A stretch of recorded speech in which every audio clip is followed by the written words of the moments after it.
Salut les riders, j'espère que vous allez bien cette nouvelle année 2020. Aujourd'hui c'est Bike Test et comme en 2019, on attaque les bike tests avec un endurigide, le Radon Krager.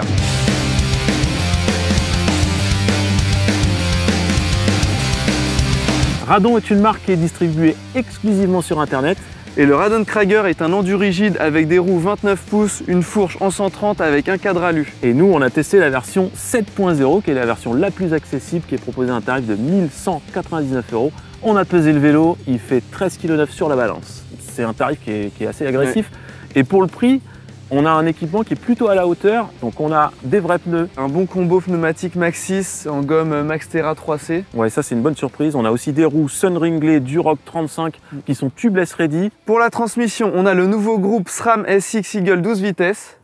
Pour la suspension, on a une RockShox 35 Gold RL. Pour arrêter cet endurigide, on a des freins Magura MT Custom en 180 disques avant-arrière et on a du 4 pistons sur l'avant et 2 à l'arrière. Et cette paire de Magura fait un excellent travail. On a un poste de pilotage Race Face Chester en 35 mm en 800 de large avec des grippes SDG et une petite tige de selle télescopique maison avec une selle radar. Bon, nous on aime bien s'attarder sur le look parce que sur l'affect d'un vélo c'est quand même assez important. Qu'est-ce qu'on a pensé? Moi j'ai vraiment trouvé cet endurigide super sexy. J'ai adoré ce triangle arrière épuré, super fin. Le cadre est vraiment beau, les couleurs se marient vraiment bien ensemble. On a un bleu, le orange, le rouge, c'est vraiment dans les tendances. On a un mélange de mat et de brillant. Le bleu est brillant, un petit peu métallisé. Et le rouge mat, ça se marie vraiment bien. C'est vraiment, moi je suis comme toi, je le trouve particulièrement sexy ce vélo. Il manque peut-être un petit peu de sloping, un petit peu plus sloping, ça aurait été encore mieux, mais franchement, il a une sacrée tronche. Au niveau finition, on est plutôt bien servi également. On a une peinture qui a l'air assez résistante, sauf que par contre, ça mériterait... Au niveau des bases arrière, il faudrait un peu plus de protection, parce que là, on voit les endroits où la peinture commence à partir un peu. Par contre, la finition globale est bien propre. Le passage de cap se fait en interne pour la tige de selle. Et c'est guidé en externe pour faciliter l'entretien au niveau du frein arrière et du dérailleur arrière. Le test du Krager, ça commence par la lecture de la géométrie. Exactement. Toi, tu l'as bien épluché avant qu'il arrive. Je suis fan de ça. Voilà. Donc, vas-y, je te laisse faire pour la géométrie, Jason. Donc, au niveau de l'angle de chasse, on a un angle de chasse assez ouvert à 65. On a un angle de tube de selle à 74.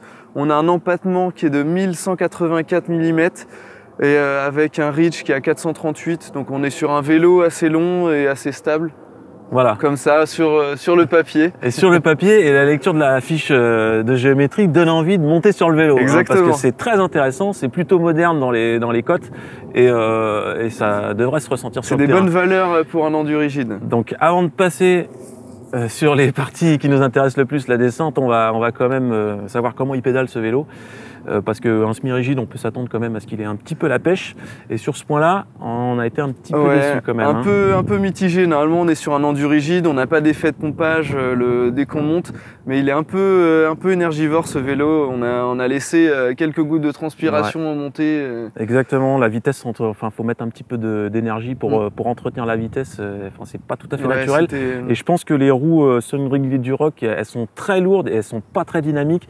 Et ça grève, je pense, à mon avis, cette partie rendement. Ça doit pomper un peu d'énergie de ce côté-là. Donc voilà.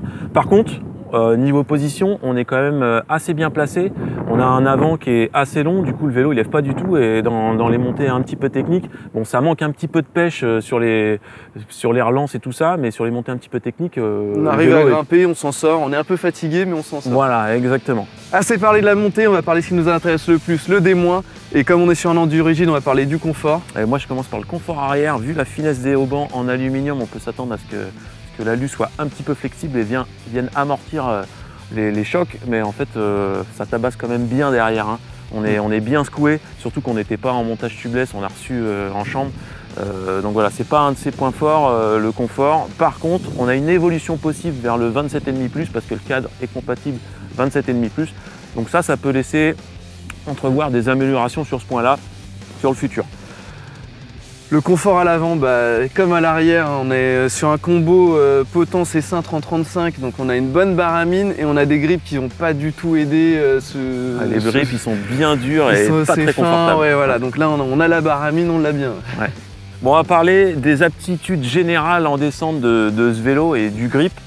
Donc si à l'arrière il est quand même plutôt bon, ça tient bien le pavé à l'arrière. À l'avant on est un petit peu grévé par la fourche qui est un petit peu dur à régler, qui a tendance à manquer de maintien et à rebondir un peu n'importe comment. Ouais, du coup on essaye plusieurs réglages, on va mettre moins de pression, mais du coup on aura tendance à talonner, on va mettre plus de pression et là dès qu'on va chercher l'adhérence, bah, ça va glisser vraiment tout de suite. Ouais, c'est un petit peu dommage, ça manque un peu d'hydraulique devant au niveau de cette fourche là. Maintenant le comportement du vélo, il est vraiment très intéressant. La géométrie elle est très moderne. Alors c'est un vélo qui est assez long quand même, hein, donc il est vraiment très stable.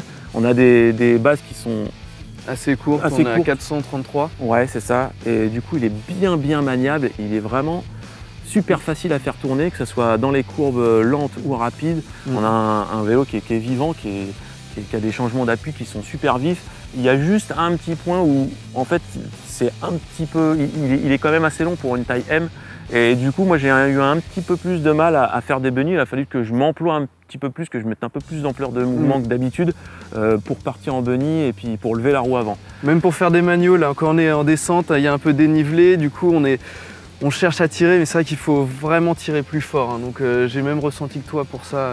Par contre, il est assez sécurisant en descente, hein. On s'engage dans... Ouais. On peut bien engager. On est sur un vélo qui est long, on a un empattement long et un angle de chasse à 65, donc vraiment on peut y aller. Et il est stable en plus, hein. Tu peux aller vite, ça, il n'y a pas de souci. Comment tu l'as trouvé au niveau plaisir? Moi je l'ai vraiment trouvé très fun ce vélo, je me suis vraiment amusé, il m'a mis en confiance tout de suite. Et j'ai pu envoyer des choses qui m'ont étonné. Alors moi j'étais un petit peu plus réservé. Moi j'ai trouvé bien fun à rouler, mais il a fallu que je change la fourche à l'avant parce que je fais 25 kg de plus que toi. Et je trouve que cette fourche RockShox 35 RL grève un petit peu les capacités du vélo quand même. Bon, bilan Jason, ce Crager il est vraiment très intéressant, hein. Ouais, c'est vraiment un bon vélo, on a un bon rapport qualité-prix. C'est un vélo qui est ultra fun avec une prise en main vraiment rapide. Le seul point noir, ça va être la fourche, mais bon, ça c'est des choses qu'on peut faire évoluer. Ouais, c'est une très bonne base et puis il a quand même un rapport prix-plaisir imbattable. Sur ce, nous on se dit à la semaine prochaine. N'oubliez pas de rider bien, rider safe. Ciao.